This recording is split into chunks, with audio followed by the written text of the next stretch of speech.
The governor's soldiers led Jesus into the fortress and brought together the rest of the troops. They stripped off Jesus' clothes and put a scarlet robe on him. They made a crown out of thorn branches and placed it on his head. And they put a stick in his right hand. The soldiers knelt down and pretended to worship him. They made fun of him and shouted, "Hey, you king of the Jews!"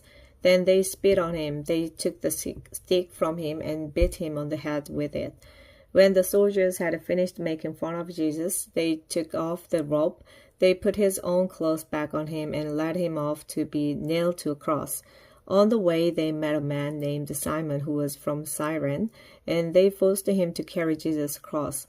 They came to a place named Golgotha, which means place of a skull. There, they gave Jesus some wine mixed with a drug to ease the pain. But when Jesus tasted what it was, he refused to drink it.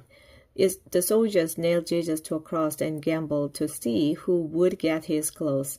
Then they sat down to guard him. Above his head, they put a sign that told why he was nailed there. It read, "This is Jesus, the King of the Jews."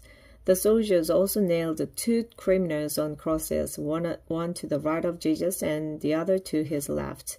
People who passed by said terrible things about Jesus. They shook their heads and shouted, "So you are the one who claimed you could tear down the temple and build it again in 3 days.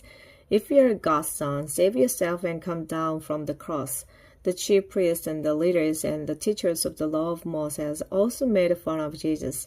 They said, "He saved others, but he can't save himself. If he is the king of Israel, he should come down from the cross. Then we will believe him. He trusted God, so let God save him if he wants to." He even said he was God's son. The 2 criminals also said cruel things to Jesus. At noon, the sky turned dark and stayed that way until 3 o'clock. Then about that time, Jesus shouted, "Eli, Eli, lama sabachthani," which means, my God, why have you deserted me?"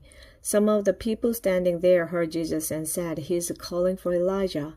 One of them at once ran and grabbed a sponge. He soaked it in wine, then put it on a stick and held it up to Jesus. Others said, "Wait, let's see if Elijah will come and save him." Once again Jesus shouted, and then he died.